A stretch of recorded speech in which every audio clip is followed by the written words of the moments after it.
Guys, it's your girl Keandra and I'm back with another video. So I'm gonna do this video a little bit different just because I'm still kind of bored with just talking about housewives. So I'm gonna combine all the reality TV shows that I watched this weekend in this video, in this commentary video, whatever, and we're just gonna talk about it all. So if you've seen the title or the thumbnail, I'm gonna be talking about Real Housewives of Atlanta, Joseline'S Cabaret, of course. I may throw a little bit of Bad Boys LA in here, and Love and Marriage DC. So if you want to hear my thoughts on all of these shows, then stay tuned. And I'm catching feelings, baby.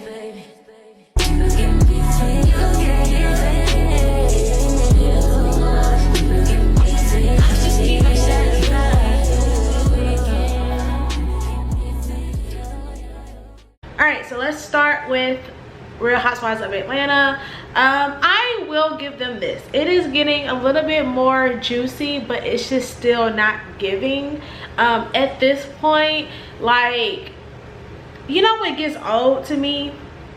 The whole sex jokes with Candy. I just feel like, is that like all y'all know her for? This girl got Grammys. This girl got multiple checks, multiple shows. She's doing Broadway. She's acting. She has literally kids. Like, we never see Blaze and Ace anymore. Riley in college. Todd, you know, doing stuff. It's just like, there's other stuff to talk about besides Candy's sex life. And it's like, y'all keep bringing it up. And then they not even having sex at home. Todd not getting none. Because she doing so much. So it's like, it's almost as if like y'all rubbing it in Todd's face. It's like, yeah, you got a freaky bitch, but you ain't getting none at home. It's like, it gets old. And the fact that they did all of that at the birthday party, let's talk about the birthday party. First off, Brooklyn is the most beautiful little girl. I'm so happy. Like, that's like the best thing about Kenya is that beautiful girl that she got. It sucks that, you know, she has to deal with Mark, but hey, she got her baby. And hopefully she gets to keep half her house, because I heard he's trying to come for half of her house, which makes no sense, because what if she came for your restaurant? But it probably ain't doing good anyway, which is probably why he wants the house. But that's neither here or there. But why does it always seem like every time like Kenya throws a party for Brooklyn, it's like Brooklyn's like an accessory or like the doll. Like I remember when she did the little, it was the Barbie themed birthday party, and like Kenya was Barbie and she came out and then Brooklyn was like behind her.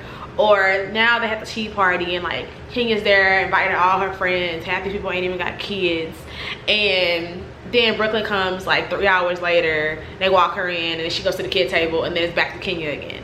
It's like, I get that it's a show and that Kenya is on the show, but you know, it's like, if you're gonna include your child, I just wish they would have included more kid-friendly things, because there are a lot of Real Housewives of Atlanta kids on the show. Like Drew has a little girl, Candy has Blaze, Sonia has a little boy. Like, there are people on there, and then you have people like Sheree and Marlo who got grown-ass kids, and it's just like, why are y'all even there, you know?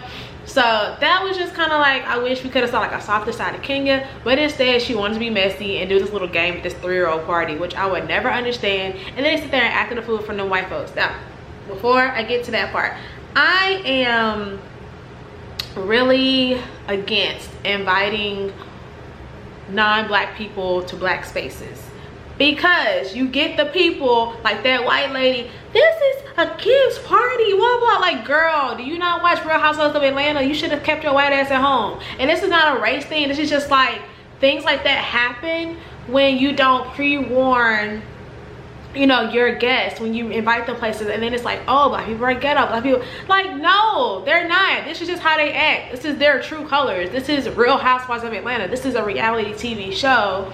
And I don't know why they thought it was gonna be like an actual birthday party. Like, and then if that's the case, then why was your kids sitting at the kids table? And like, then one night I was laughing because Rhoa kept going off. He was like, oh girl, shut up, you know. She high-fiving the little white baby behind her. Like, that was funny to me. Like, I would be Marlo in that situation, because why are you here? Why are you all in the tea playing the messy ass games? And like, you didn't sign a waiver to be on TV. And now you like a Karen because this is a kid's party. I have to go. Bye. Like, you go sit at the kids' table since you can't you're worried about what your kid's gonna hear or whatever. Like, you have your child on reality TV, on Bravo, on Real Housewives of Atlanta. Like, come on now. Let's not act like Kenya's Michelle Obama. Y'all know what Kenya do, and y'all know what she's capable of, and she been on TV for years acting a fool. So let's not do that. So that was annoying. This is why I keep my white friends and my black friends separate, unless it's like, honestly, I don't even know if I got that many white friends. I mean, I do, but like I said, they not gonna be at the turn ups or whatever. And granted, it was a kids party, but I'm also not on a reality TV show, and every kids party I've been to does not have messy ass games or whatever. But like I said, we're not on Real Housewives of Atlanta. So I get why the mom was probably kind of like, dang, I thought this was gonna be a kids party, but at the same time, you knew what you signed up for. So that was just kind of annoying to me personally. But yeah, they're playing these games talking about Candy sucking dick in locker rooms, and it was just like, what locker room? Because number one, what athlete has she dated, and number two, she didn't even go to school. So it's just like, what locker room was she in? Like, I'm kind of like, well, who said that? Was it Marlo or Sheree? Like, I'm with them. Like, what locker room was Candy in? So whoever said that was being messy, probably Kenya said something like that just to stir the pot. Drew gets on my nerves every fucking week. Like, every week she do something ditzy, and it's like, why is she so dense? Like, I don't understand. So now all of a sudden Ralph is gay. I knew that was coming. It's always somebody's husband they try to push, you know, them being gay on, especially in Atlanta. It's like, is it really that far-fetched if Ralph was gay? To me, it would make sense, because I genuinely think that Ralph hates Drew. The way he talks to her, the way he treats her, I think he hates her. So if he was gay, I wouldn't be surprised. But it's just like, y'all couldn't come up with nothing else. I would have rather y'all found a mistress or something. Like, it's either niggas be cheating or they gay. And it's like, for the gay sister to say that, but that's your friend, that's who you riding for. You going against Sheree over this assistant who's talking about your husband, and then you going off on a girl who's trying to tell you that your assistant talking about your husband, and then for her to act like that didn't even recollect, like it didn't, like she didn't comprehend what the lady was saying. All she heard was husband and start spazzing. And it's like, your own husband don't even go that hard for you, but you going hard on this other girl because all she said was your husband when she was trying to help you. Like, it was just annoying. And it's just like, she's so slow. And then it's just like, we ain't gonna never get nowhere. And it hurts, because it's like, not it hurts, but it does make it feel some type of way, because she's so pretty and she has so much potential. And you know what's so funny? I seen a tweet. This is totally off. Well, it's not off topic because it's about Drew, but it has nothing to do with Real Housewives. But somebody was like, I can't believe Drew Sidora was playing herself on the game. And like, I don't know why I thought, like, I knew Drew Sidora from Step Up. That's where I knew her from. But when she was on the game playing Drew Sidora, I didn't know that was her real name. Therefore, she was playing herself. And it was like, girl, who are you to be playing yourself on the game like you like Beyonce or somebody? I just thought that was so funny, because somebody said that on Twitter, and it kind of clicked for me. Like, dang, she really was playing herself. Like, we just all knew who she was besides her doing Step Up. Because I don't know what else she's done besides Step Up. But anyways, back to Real Housewives. Drew's annoying, and I'm tired of Ralph embarrassing her. So that's gonna get old real quick. And then her trying to fight with Sheree. Like, Sheree out of all people, I'm like, Candy, like, that ain't nobody you want. She work out for fun, like, for real. Like, no surgery, no nothing. Why would you want to fight her? Why you putting your hands all in her face? Like, she was just doing a lot, and I was just like, Drew, don't get beat up. Even though Drew could probably fight, but she the type to fight you and then want to be your friend afterwards, i.e. this whole thing with her and Kenya. Like, girl, Kenya dragged you last season. Now you want to be her friend for what? Kenya's not a good friend. She don't need no friends. Kenya needs a divorce and her daughter. That's all she needs. Cause like, anyway, who else? Let's talk about Kandi and Todd. Kandi and Todd, this might be an unpopular opinion, but I feel like, well, this is what I would agree. I do think sometimes Todd resents Kandi because she has her hands in so many things, and you know, he's always going to be seen as like Candy's husband. And so I understand Todd wanting to do things without Kandi. But when Todd was like, well, why didn't you include me on this? And Candy's like, well, you do things you don't include me on. y'all have to understand that this is what Todd does. Todd was successful. He wasn't on Candy level, but he was a producer. This is what he does. This is his job. So when you do production like things without your husband, who literally does this for a living, and not someone who just has money and, you know, who's been in the industry and has many hats, but like someone that strictly does production, filming type things, I can get why Todd would be like, well, why didn't you put me in on it? And so whenever he did whatever show they were talking about, and Candy was like, well, you didn't put me in on this, he was like, yo, I just want to do something by myself. Like, I get it, because it's like me doing YouTube and content creation or whatever, and then my husband, he's a football player, and then all of a sudden he wants to do plays and Broadway and then YouTubes or whatever, but he doesn't consult me. And it's just like, but this is what I do. Like, why not ask me? So then when I go and I want to do something else, and they're like, well, why didn't you ask me? Well, it's like, because this is already what I do. And I think people try to play Todd, especially Mama Joyce, got it all in our brain, like Todd just like bumming off of not Kenya. Y'all act like, I'm gonna get tongue tied.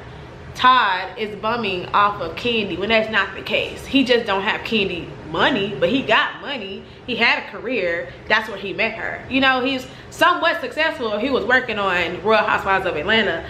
And I just don't, well, I don't know, Candy might marry a bum. I don't know. I don't see Candy being in the same spaces. It's just bum ass niggas anyway. Like that last dude that she was with before Todd, the one that died, I don't know what he did, but I'm pretty sure he wasn't like a regular dude with a 9 to 5. I'm just saying. So I never saw Todd as that. I don't see him as an opportunist or anything. I think that that's just what he wants to do. That's what he's been doing. And so I understood when he was like, well, you know what, I want to do this without having Candy's name attached, because no one takes me seriously anymore. Everyone sees me as Candy's husband. And it's like, I had a whole career before I met Candy. So I totally get that. That may be unpopular. You know, if you don't feel the same way, let me know down below. Be respectful. Don't get cussed out. Don't get blocked. But, you know, just let me know what y'all think. I'm trying to think of what else. That was pretty much it. All I got from Real Housewives. It was just real messy. I don't think they should have played that game at the birthday party. I guess they introducing Moneta onto the show. Atlanta's so small. They literally recycle the same 5 friends. You either gonna get Moneta, Tiny, Toya, Rashida, or Monica. And they can be on every damn Atlanta reality TV show. I'm so tired. Get y'all some more friends. Get some more friends, please. Okay, so next I want to talk about Zeus Network, y'all. Zeus Network is probably the best $5 I've ever paid for. It is so funny. But if you don't like real ratchet TV, then you're not gonna like it. Like, it's probably the worst ratchet TV ever. Like, I probably shouldn't watch it for my brain cells, but it's very entertaining for me, and I'm not sorry. I like ratchet TV, like I just do. So I have been watching Bad Boys LA. Bad Boys LA is so funny to me because the niggas just fight every day. Like, they just fight all day, every day. They cuss each other out, they turn up, and they fight. That's literally it. It's like two straight, and I say straight in quotation marks because as a straight man, why would you want to be on Bad Boys Club? That don't make no sense to me. My man ain't gonna be on Bad Boys Club. But anyway, 2 straight guys and then like 8 other like gay niggas. I don't know. You have like Milan Christopher on there. You have Real from Where the Money Resides. You have Gutta. You have Kurt Franklin's son. Some dude named Anthony. Some white boy. I forgot his name. Like, it's just a whole bunch of niggas. Like, they all influencer or like social media type niggas. Like, none of them are like regular people, which I think that's where they messed up at. But hopefully, like, if they do a season 2, they get like regular guys, because these social media guys, maybe they used it just to get a buzz so that people will watch. But I'm so tired of seeing Milan Christopher on reality TV. Like, you're 40, sit down, go get a boo and settle down and get your own show. Like, why is you still fighting at 40? Like, it's giving real like, I don't know. It's not giving. That's what it's not giving. But I think it's funny. I love Gutta, I love Real. Those are like my 2 favorites on the show. And then they brought in Jonathan, the hairstylist, the one who do hair, and he beat up Milan Christopher's friend Rio, whatever. He beat that nigga up. That was the best fight they had on the season, all season. And then he ended up leaving the house, and then it was like boring again. So next week, I don't even care what happens, because they should have kept Jonathan in the house. I feel like he fought for their room, so he should have got the room. But Milan want to call the police. You can beat up, Milan literally fought everybody in the house, but when Jonathan come and beat up your friend, now you want to call the police. That was pussy as fuck. Like, I did not like that. But anyway, so if you like real ratchet, funny shows, watch Bad Boys LA. Like, I don't want to go too into it because it's really not a plot or like a storyline. It's just niggas fighting all the time, but like they gay, so it's funny. Like, I don't know, you just gotta watch it. It's like, I literally get so excited when I get the alert that it's on. And then to get to even more ratchet TV, Joseline'S Cabaret. So we finally got the reunion after waiting like 2 months, because it's like a whole like lawsuit going on. That's how ratchet this shit is. It's so ratchet. And they did part 1 last week, which was really just a Joseline Hernandez concert. Like, and then what's the name, K Capri or whatever, that real tall one that keeps saying it's a man, which I think is so mean. That girl is not a man, but she's just super tall. You know, she getting her rounds with everybody. I don't know, like, for me, this was probably the worst reunion they've ever done, because everybody wanted to fight as soon as it started. The host said maybe 3 words each. Brittany Renner was a host, and then that other girl that was there last year was a host. I don't know her name. I forgot her name, but she got like a short haircut. She cute, but I just don't know her name. They said maybe 3 words each the whole reunion. Like, it wasn't no dialogue. There was no question and answer. It was just fight on site. And Joseline too damn old. Joseline 35. She kept saying she's 35. And I understand Joseline being like, yo, I gave you girls a platform and blah blah, but at the same time, Joseline, you're disrespectful. You're very disrespectful, and you pop a lot of shit, and then when people want to square up with you, then it's security guards or your husband want to jump in. Ballistic jumping on Amber was probably the pussiest shit I've ever seen in my life. Like, you know, you just don't do that. And that's how I know Amber must have really like knocked Joseline out for him to jump in, because it was like, they been fighting. Joseline been fighting. You know, when her and Stevie was together, they used to fight hoes together. Like, that's just something Joseline is known for. But I've noticed that it's just, she also knows how to pick and choose her battles. Like, she ain't want that one with Tommy, and I'm not saying she ain't want it with Amber, but I feel like the way that them other girls that she actually kept on the Cabaret kept running up every time somebody wanted to step up to Joseline. Like, I can tell that Joseline was like, all right, y'all, like, y'all have my back, because they gonna try to jump. And because they was just on go mode, anybody could say anything to Joseline and they running up. And what was it, Diamond? I can't stand Diamond. I don't like Diamond because she kept saying nigga, and she ain't black. And Joseline ain't say shit to her. But then again, Joseline is Afro-Latina when it matters. People only want to, let me say this, and some people ain't mad at me, but there's a lot of people, biracials, Afro-Latinas, any type of mix, but y'all only want to be black when it's time to say nigga. But if it comes to black rights, standing up for your people, marching, speaking up against on your social media, y'all be silent, because y'all don't want to offend your other side or your family or your friends, your coworkers or whatever. Y'all can't just be black when it's convenient and when it's cool to be black and say nigga and all of that. And I think that's what Joseline is. Joseline uses it for the culture, but the whole time be rapping in Spanish. Like, is you Afro-Latina? Is you Latina? I thought you the Puerto Rican princess. Granted, I know that Puerto Ricans can be black too, but I really just don't, I don't get Black Lives Matter from Joseline. I get, I'm a Puerto Rican princess, I'm exotic, I'm sexy, look at me, I'm selling sex, poom poom this, poom poom that, and I say nigga, and I date niggas. Like, that's what I get from Joseline. So of course she's not gonna understand why Amber was so upset, especially with Amber being a dark-skinned black woman. And maybe that's why my opinion can be biased, I don't know, but I've just been in situations where people only want to be black when it's convenient, and it's just very annoying because we don't get that choice. You look at us and you know we black. You can say the same thing about Joseline, but Joseline starts speaking and you know, okay, she might be foreign, she ain't from here, whatever. We don't get that, you know, that common courtesy. Like, you just know we're black. So I definitely understand why Joseline probably ain't care that Diamond was saying nigga. She probably be around people all the time who aren't black saying nigga. I know it happens in the industry all the time. Look at Jack Harlow. Y'all can't tell me Jack Harlow don't say nigga, but that's not what this is about. Anyway, so I think it was real pussy that she ain't fighting none of them girls, and she let the security guards get in the way. And I also feel like Zeus cut out a lot a lot from the fight, because I feel like it was very choppy, and they were trying to make it seem like maybe Amber and them were lying about Ballistic charging her or Jocelyn jumping her or whatever, but you can still kind of see it. They ain't do that good of an editing job. It looked like they did that shit on iMovie. I could have edited that shit. If Zeus, if y'all need a director and an editor, let me know, because that was a mess. So nothing got squashed. We don't even know why they was really mad at each other or why they was fighting. Jocelyn just kept saying they was talking shit on Instagram live or whatever, which I did see some of the lives. So, but you know, like for people who don't follow them on social media or saw the lives, I wish they would have went deeper into what the actual issue was and why the other girls wasn't on tour with them still. I didn't get that, because I was just like, why Lollipop keep fighting? I knew Diamond and Raven were always gonna fight. Raven, she pussy. She was just talking a lot of shit, but you ain't really see her connect nothing either. But she gonna jump if Diamond jump. And then who else? That one white girl that they liked, I forgot her name, but she was silent. She ain't say shit. The other white girl was high. She ain't say shit. They kicked her in the face for no reason. Gaia, the crazy one that like loved Jesus, she ain't say shit. Like, these are people who literally had pivotal moments. The one with the titties always out.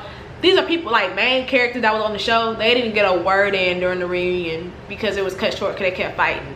So all in all, this was like the worst reunion ever. It wasn't worth waiting for 2 months, but you know, that's what we got. And honestly, I think Jocelyn and Ballistic are gonna lose that case, and they're gonna have to fork up $25 million because y'all clearly was jumping. Y'all clearly was jumping. Okay, so last but not least, Love and Marriage DC. Yes. So first off, I could be biased. I love Monique. I love Monique on Real Housewives of Potomac. I think everything she did, I don't think she should apologize for that fight. I'm sorry, I don't. I think Candace talks a lot of this, and sometimes you just gotta get beat up. I'm very pro beat them up so they stop and shut the fuck up. That's just how I feel. And I feel like she was talking shit when Monique was pregnant, and she kept talking shit a year later, and Monique dragged her. Like, I'm sorry, you don't put no fork in my face, you don't put your hand in my face, like, you know. And so people really trying to make Monique, you know, seem bad or whatever. And it's like, I know people who get beat up for less. Like, it really wasn't that serious, and it's reality TV and it was for entertainment. So me personally, it didn't bother me, but then again, I'm just probably a different type of person, so whatever. But I say all that to say, I think it's gonna be good. I really hate though, because there were so many rumors about Monique and, or not Monique, sorry y'all, Monique and Chris on Real Housewives of Potomac as far as trouble in their marriage. I can tell that's gonna be their storyline for Love and Marriage DC. I started watching Love and Marriage Huntsville, but it's like white noise in the back. Like, I don't be paying attention to it for real. So this is like my first introduction into the Love and Marriage franchise, and I'm literally only watching it for Monique. And I just, it's just giving Real Housewives all over again. But I'm just happy like she's like the star of like her show, even though there are like other well-known people on there. I know is it DJ Silva, whatever, the DJ, real famous DJ in DC, like his wife is on there, and some other people, but they're all beautiful people. I'll give them that. Everyone on the show is beautiful. They seem happy, but of course people have problems and stuff. But I just feel like Monique, they were talking about their issues in their marriage, and I don't like how Chris be talking to her. Like, from the previews I saw, when you see him on Real Housewives of Atlanta, he's always going hard for his wife. He don't care who he talking to, he go hard for his wife. But then you see on Love and Marriage DC that the way he used to talk to Giselle and all them, that's how he be talking to Monique. And I just feel like this should have been like Monique's comeback season. Like, yeah, I'm good without, you know, Real Housewives, and I'm on to better things. And I just feel like it ain't showing them in a good light. And that's just from the commercials and stuff in the trailers I've seen. But the first episode was pretty good. It was just an introduction to everyone, so I'm looking forward to seeing, you know, how that progresses. I don't think too much happened to the point where I can just like comment on it, but you know, if it gets juicy, I may come back and start commentating on Love and Marriage DC. But so far so good. Like, it was a really good weekend of new reality TV shows, and yeah, so that's pretty much, you know, just how I felt about that. y'all let me know if y'all watch these shows. Let me know about your comments in the comments down below, what you think about any of these shows, if you guys watch it, and if there's any more shows you guys want me to watch or start watching to comment on, let me know. I'll see you guys next week, and yeah, until next time, bye guys.